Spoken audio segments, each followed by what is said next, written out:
conservative, constitutional. It's the Andrew Cooperrider Show, keeping you informed on what's going on right here in Kentucky.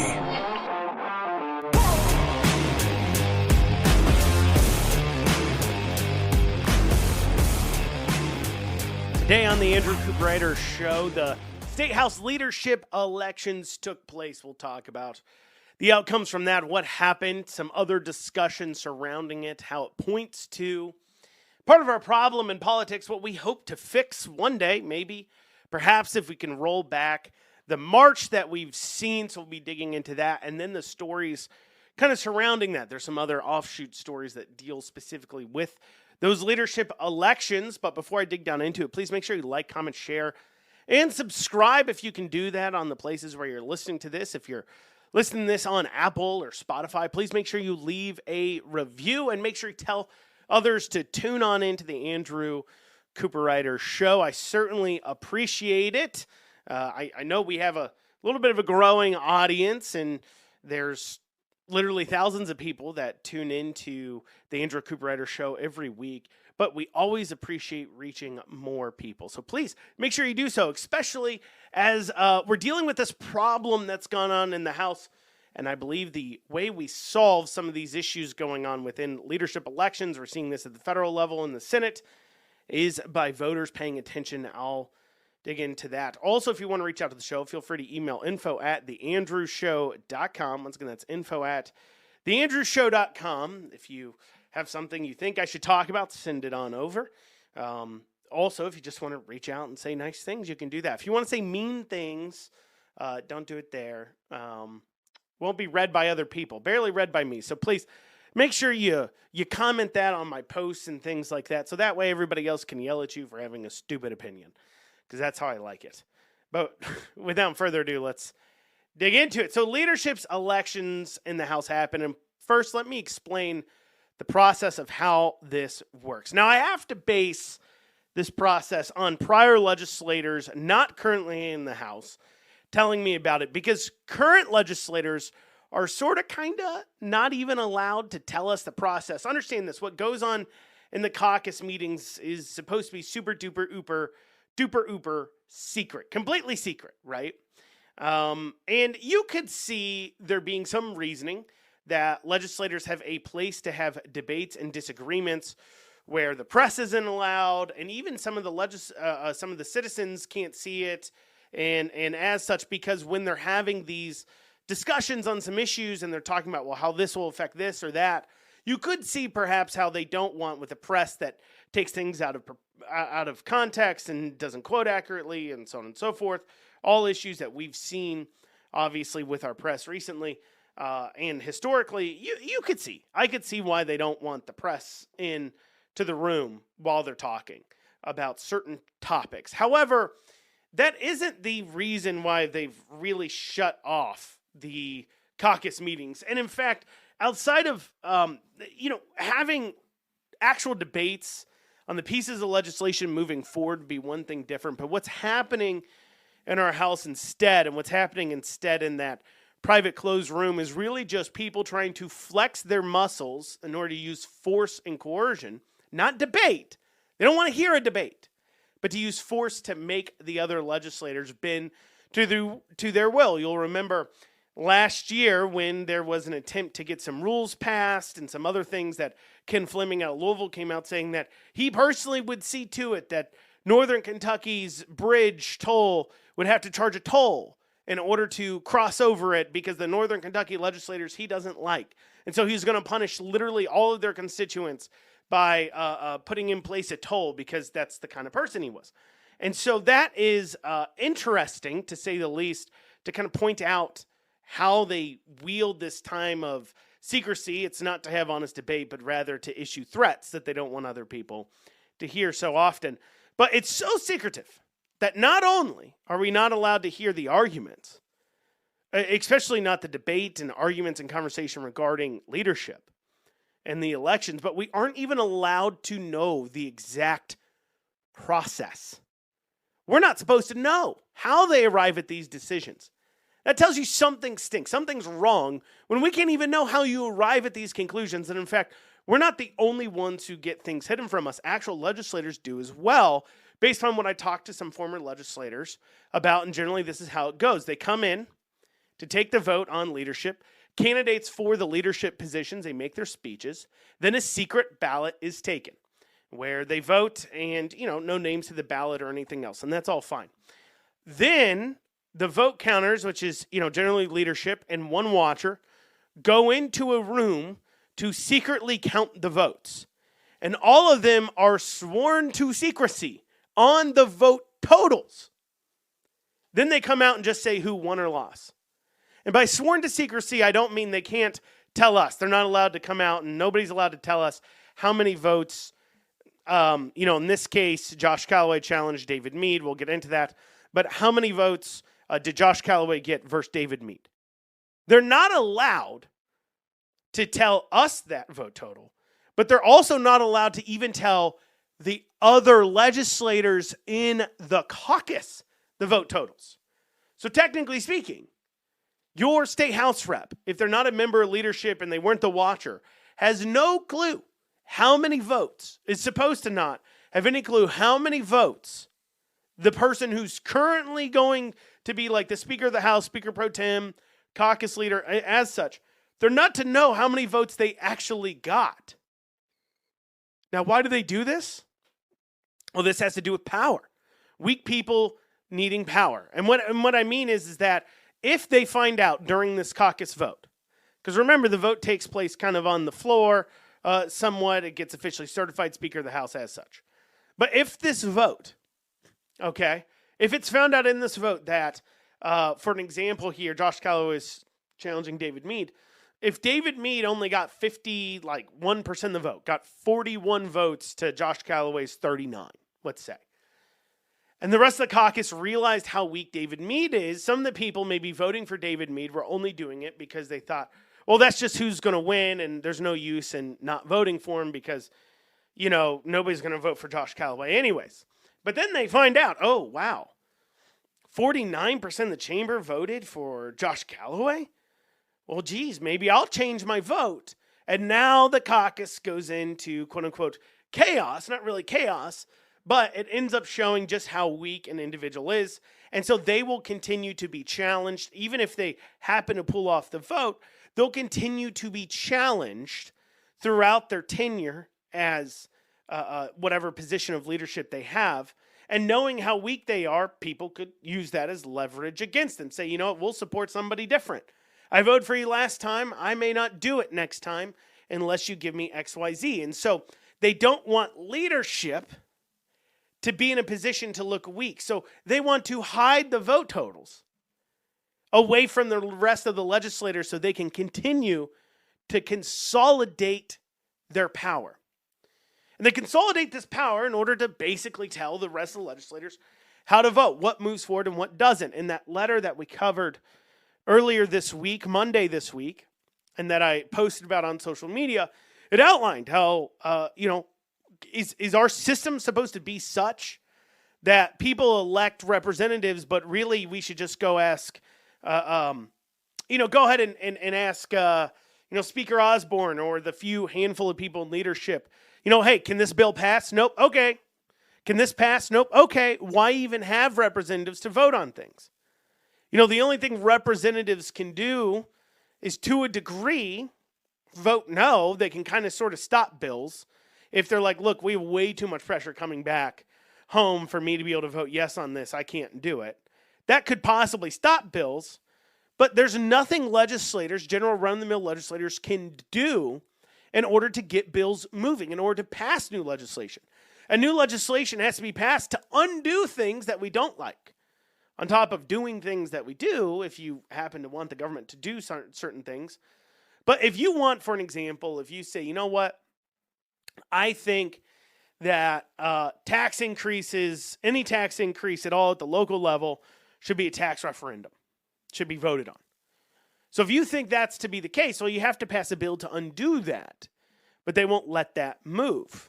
Now, this mirrors what's going on at the federal level because we have the same issues occurring.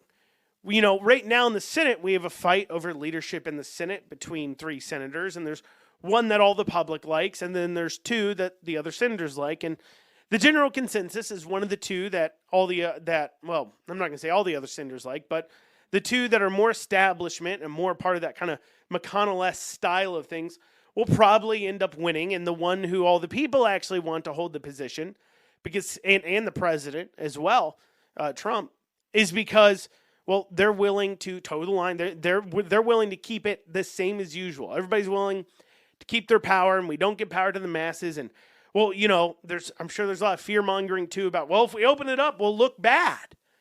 Chaos. The masses won't vote for us because we'll look chaotic and everything else. Because democracy, true democracy, where you actually get to vote and debate and have conversations, does look chaotic. And so you see much the same issues. Now, at least at the federal level, they actually are more open about what's going on up there than they are here in the state level area, as far as some of the debate and conversations go.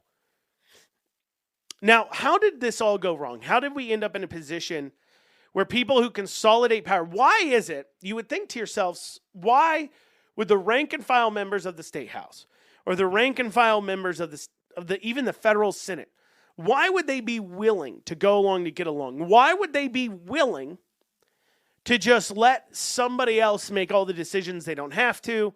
Why would they be willing to consolidate power into one person's hands?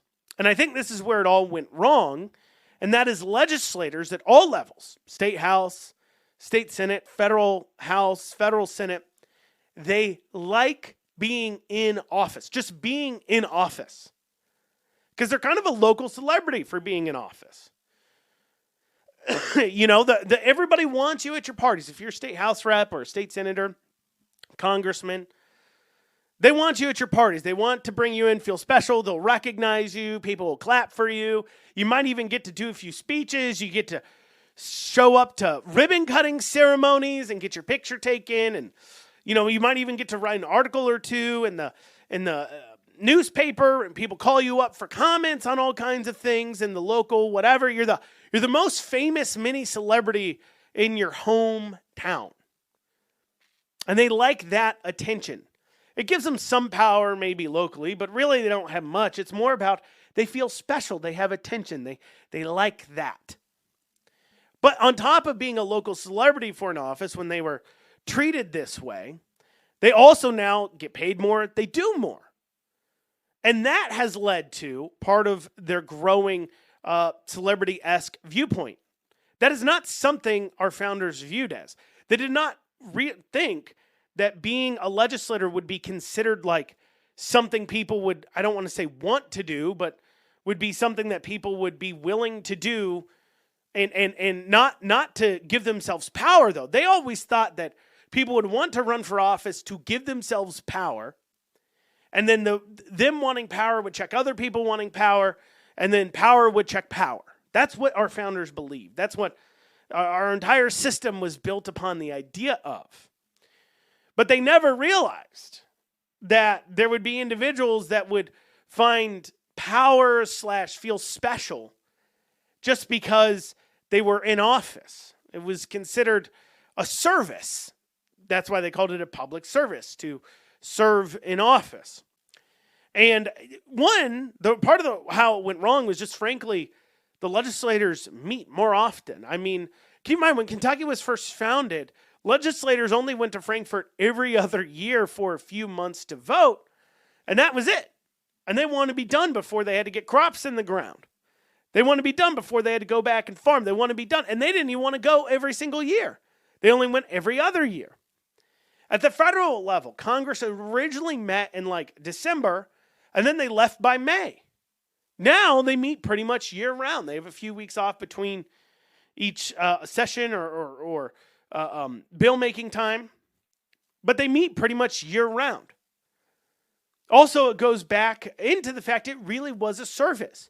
Traveling was hard.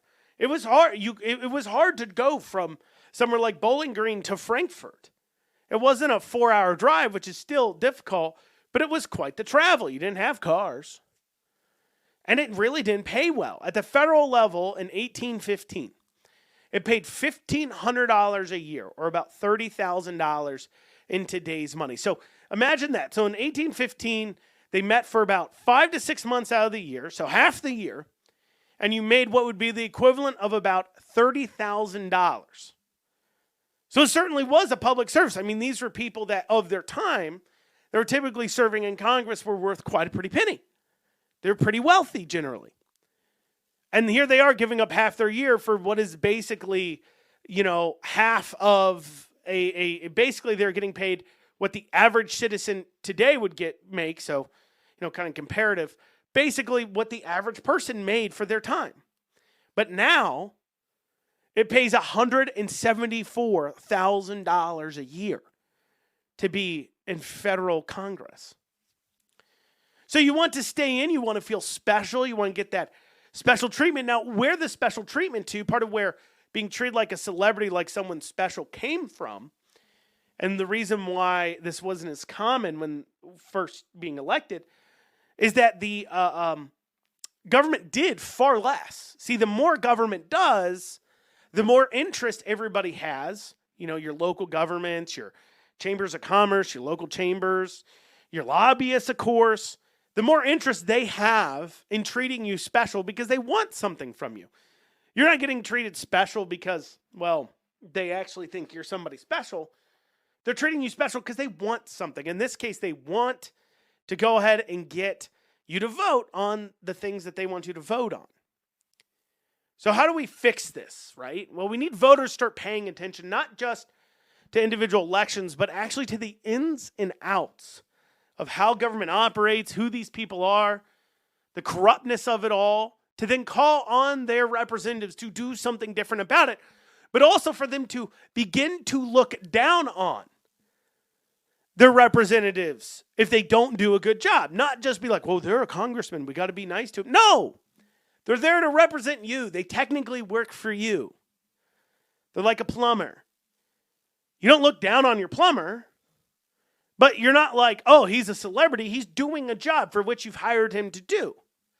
In the same way, you should look at your congressman the same way. They're doing a job for which you have hired them to do.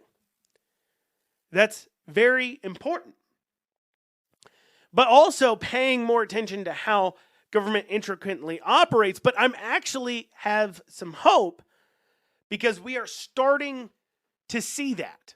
With Trump coming in and the way he kind of, used some of the Twitter sphere and everything else, we're starting to see more people pay attention. Because people are actually watching the Trump administration.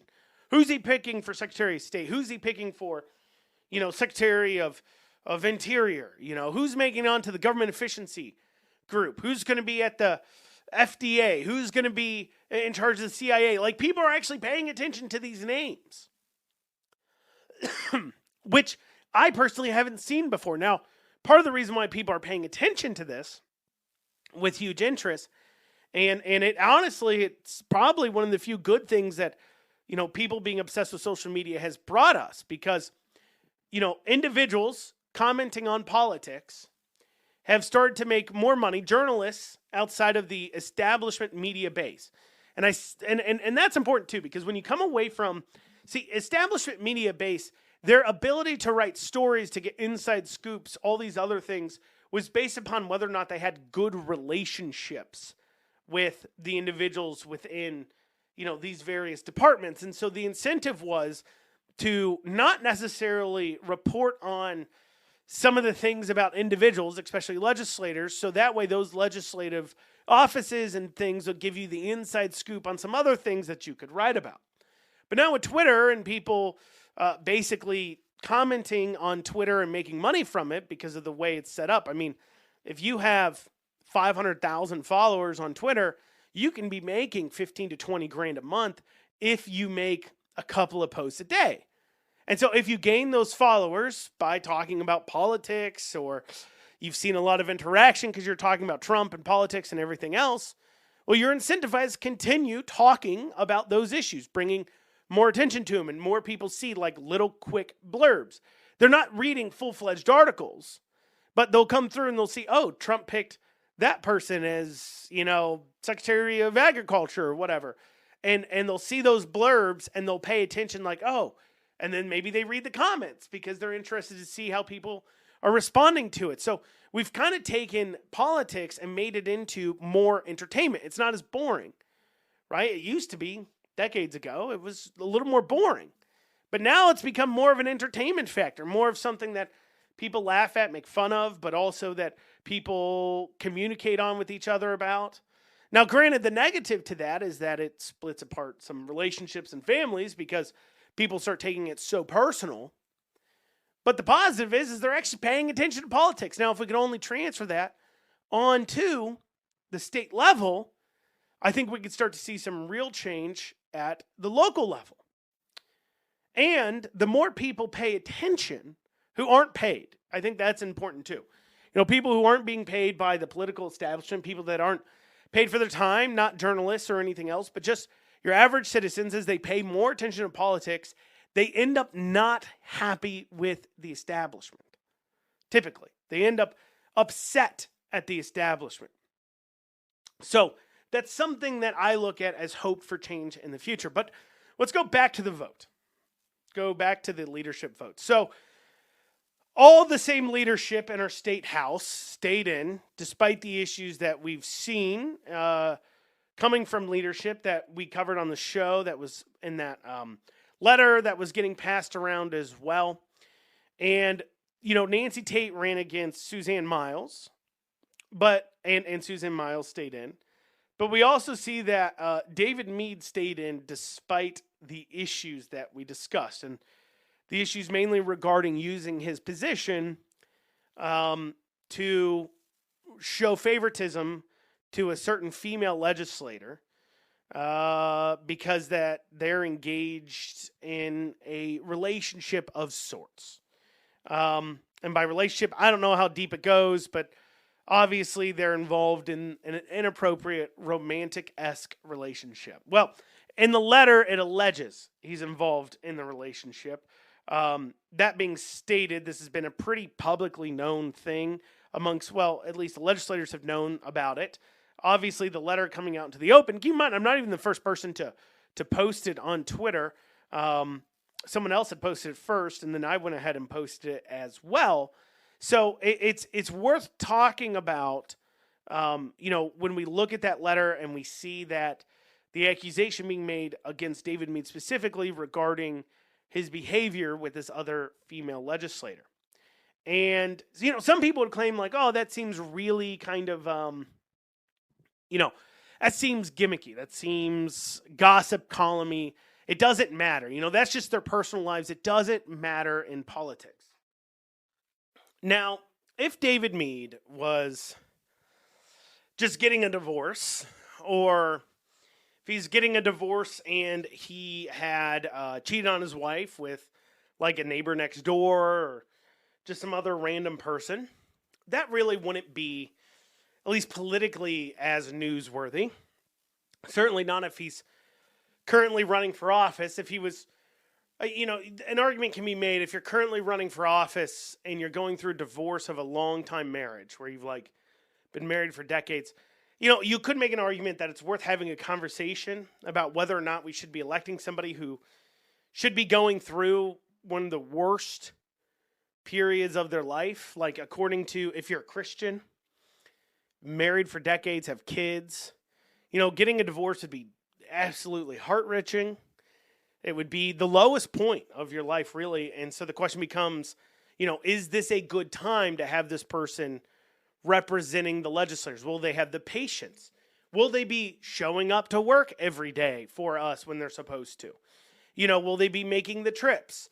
Will they be distracted? Like, that is a conversation that I think we should be allowed to have. Nobody wants to have it.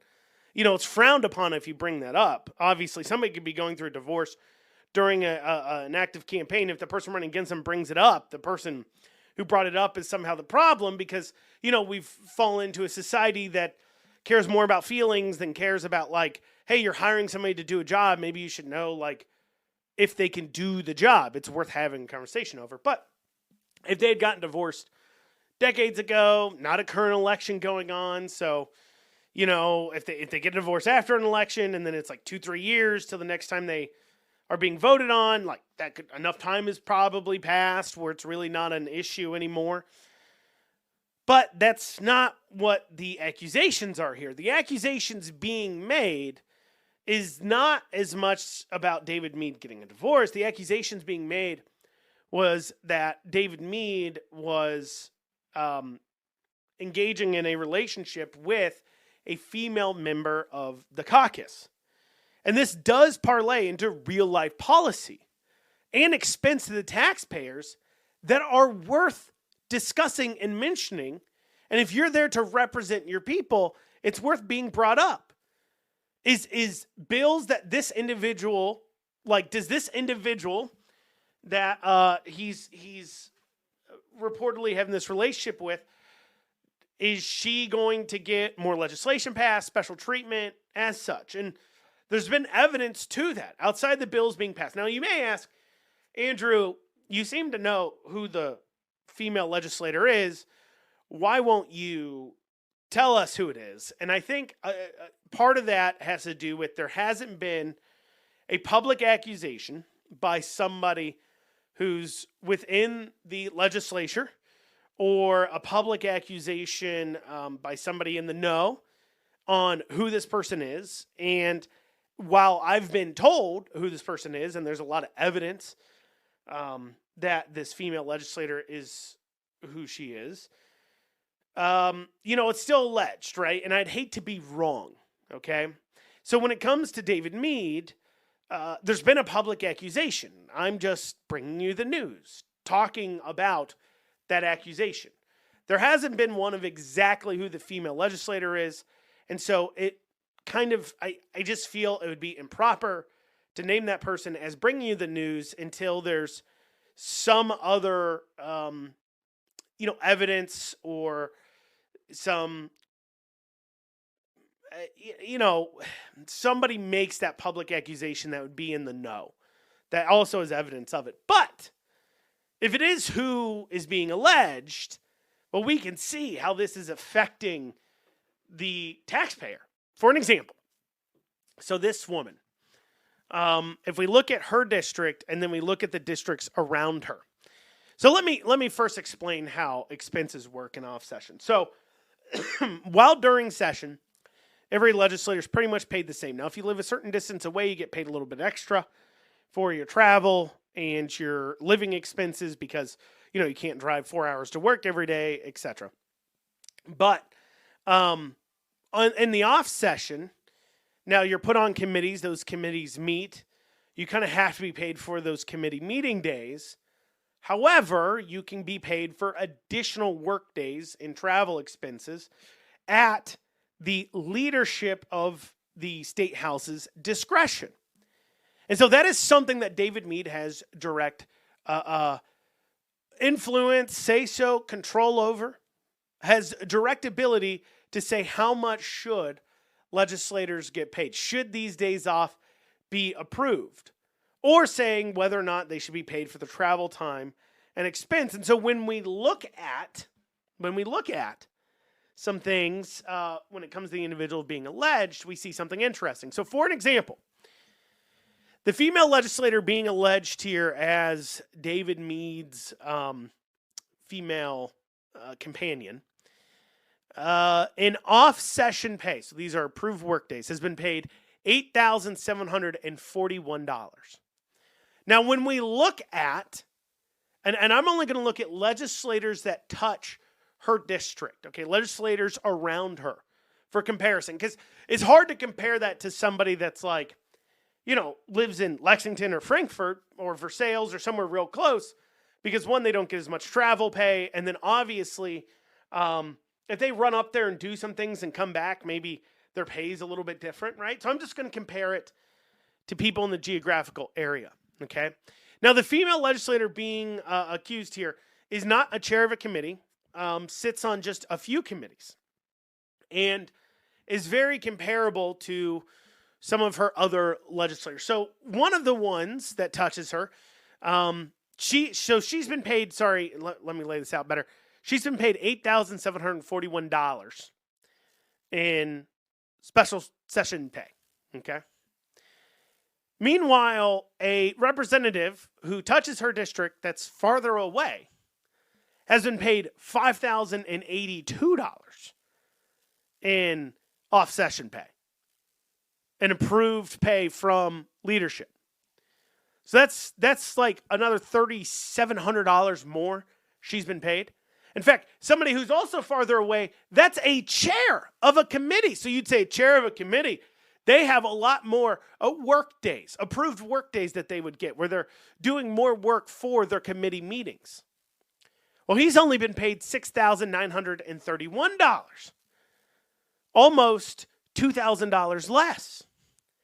Then another touching person who has twice as many committee memberships, who's also actually a chair of a committee, and off-session pay has been paid $9,500 to her $8,700. You say, well, that's more. That's only $800 more. And this person is on twice as many committees. Then when you look at their expense and travel reimbursement, looking at these same three people, we see that these touching legislators, remember, committee chair, twice as many appointments, has been paid $40,000 in reimbursements. Other person, also a committee chair, $44,000. The person who's farther away, that has the same amount of committee, same kind of positioning within the legislature as David Meade's female companion, alleged companion, is $45,000. So how much does she have? $48,000 in reimbursements. That puts this individual having been paid by the taxpayer around $8,000 to $9,000 more over just the past few months. Because remember, off-session pay, you got to be off-session. Session ended in, April. In May. Well, April. Sorry. Off-session pay ended in April. So, it just over the past few months, has been paid $8,000 more from the taxpayer when compared to her colleagues. Yeah, this is worth discussing as a voter. This is worth mentioning. If this kind of thing was happening in a private workplace, they would be fired. If somebody who's somebody's boss, basically, was engaging in an inappropriate relationship with a direct report, and we have evidence of that relationship resulting in special treatment for said direct report, they would be fired. So, it's worth us. Is this true? This is why I said this might be worth discussing with your legislator, not because of the gossip relationship things and nobody's trying to tear people apart or whatever. It really doesn't, that part doesn't matter. I don't care how they feel. They shouldn't have done it. If they did, we would like to know. But of course, me bringing up these questions and bringing this evidence to light of special treatment will be met with more ire from elected representatives than the person, if it is true, would be treated for doing this. Me asking questions is more of a problem than the behavior. That leads to some real, just soul-searching moments for you representatives I know listen to this show. I know many of you do. And I know some of you don't agree with me often. Ask yourself that question. Why are people more mad at me for asking the questions and bringing this evidence to light than you are at the people spending $7,000 to $8,000 at least on this alleged relationship And I'm sure the representatives know more the truth to whether this relationship's going on or not. I'm positive of it. But $78,000 more, you should be asking questions. You should bring that up. That should bother you more than me talking about it. But of course, it probably won't. You'll say, I just don't understand. This is the way the world works. Or you'll feel squirmy about even bringing it up. Because you care more about what people think about you than doing the right thing. Now, what's funny, I told you the vote total would be secret, but the vote total was actually reportedly leaked. It's funny, it was actually leaked apparently out to Julie Cantwell, who ran against Josh Callaway. So the vote total of Josh Callaway versus David Meade was leaked out to her in order, I guess, because she ran against him. So it was a good person to post about it, to try to point it out. And, I want to stop here for a second and point out Julie Cantwell is a little bit of a conversation here, not as much about her, but more about, I think, the story of her. I think it's kind of fascinating when we look at individuals like her and their development. Okay, so this is what she said, right? So she said, my representative chose to once again challenge Republican House leadership, but it didn't quite work out in his favor. The vote today ended with 69 in favor of Meade, 11 for Callaway. Leadership remains unchanged, which is a victory for our state and standing up against the far right's my way or no way mentality. Congratulations to House leadership. Let me give you the background on Julie Cantwell, because Julie Cantwell actually donated to my campaign when I was running for state senate. So she was she would call herself a liberty activist. She clearly isn't anymore. I'll get to that. But she'd call herself a liberty activist, and her big issue was medical marijuana. And she had her reasons, personal reasons why she's for it. I don't want to dig into her family, but I understand why she was for it. And she has just fallen so far away in this weird spiral downwards because she lost so badly to Josh Callaway in the primary, and she challenged Josh Callaway. And she got pushback from all these people that, she thought was liberty. So because she really didn't have, I guess you'd call them, this is an age-old tale of somebody letting their personal feelings about individuals cloud their principles and cloud their long-term anything. Because let's just look at this post here. She goes, this is a victory for the leadership remains unchanged. That's a victory. Congratulations. Looking forward to it, she says. Her big issue was medical marijuana. This House leadership was the ones who stood in opposition to it. Leadership amongst the Senate and the House both were like, no, we don't want to do that. We don't want to pass that. And here she is cheering it on. In fact, this is even more interesting. So in the world of legalizing whatever, marijuana or whatever, your friends would be a lot of the vapor shop people fall into kind of the category of hey, get government out of the way. People should be able to do whatever they want as long as it only affects them. Okay, they fall into that category. I've had the vapor shop committee people on, members of kind of that group on the show before. We talked about this bill that was passed out of the legislature that banned every single kind of vapor product other than ones owned by the big tobacco, because they had to be in some sort of approval process with the FDA, and it was only big tobacco that really had products in that approval process. Okay? And, vapor shops are wondering how they're going to survive when this takes effect, so on and so forth. And these are the same people that would be right there with Julie fighting for any kind of legalization of medical marijuana or even recreational marijuana, regardless of how you feel about that topic. That doesn't as much matter to the point I'm making. And so the people that Julie Cantwell is now cheering on, David Meade, for an example, was the major pusher of that bill. Literally, when they were sitting down with the vapor people who were worried about this bill before it passed and said, hey, look, this is going to put us out of business if it passes as is. And, of course, House leadership made all these promises to him. They broke. The person sitting at the table was David Meade. And he was one of the main talkers. And yet, here Julie is cheering on the same people that are trying to shut down all her friends. Then on top of that, this is the other thing interesting when she lost.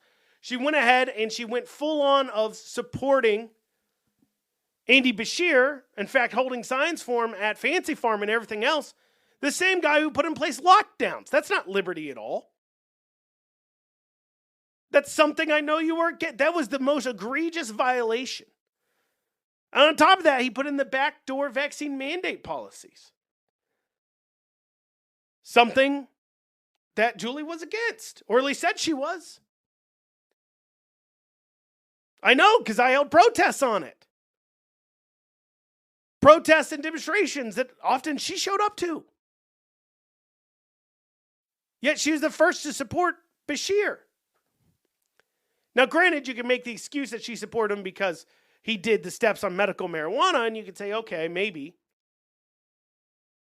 But then you look at the attacks on Josh Callaway, and look, I can understand some of the flawed liberal arguments against people like Josh Callaway. What I mean by flawed, for an example, Josh Callaway's type to say, okay, let's pass a law banning these sexual books in these schools, libraries.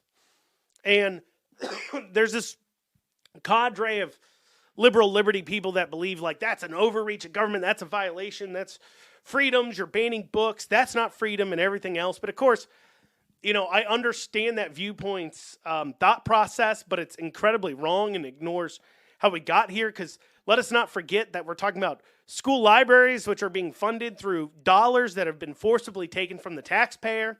It has to ignore the fact that the people in these schools have been coerced through laws to send their kids to those schools because it's required that your kid has to receive this kind of education. And if you're not going to do it yourself, and if you can't afford to do private school, you have to send them to the public schools.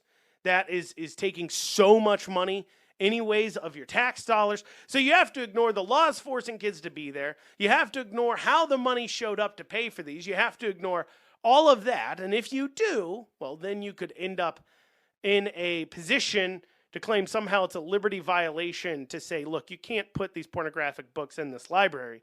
You'd also have to ignore the fact that it's kids.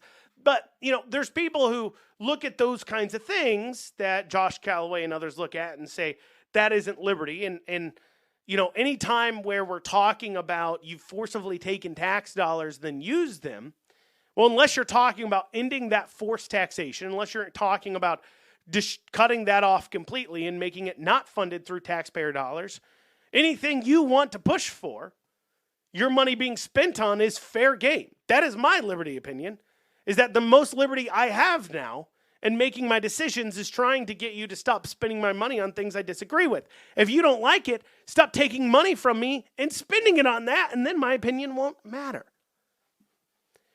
But I understand how they arrive at that, but just this complete detachment from any kind of principles to twist because you lost an election, you didn't like how something went, so you go ahead and you twist everything around at the point where you're now cheering on the very same people who your key issue didn't let pass for years. Regardless of how you feel about the issue, this person, Julie Cantwell, felt strongly about it, stopped it from passing. The people that are putting your friends out of business, literally the person that Josh Callaway was challenging, was the key person putting your friends out of business. And you're like, meh. But I just don't like this guy personally. This personal opinion over beliefs, that is a bit, and that's a problem too in our legislation. That's part of why bad things pass and good things don't. And I don't know. I think that's part of the larger conversation. But there's the vote. Can we change it here in 2 years, next leadership election? Possibly.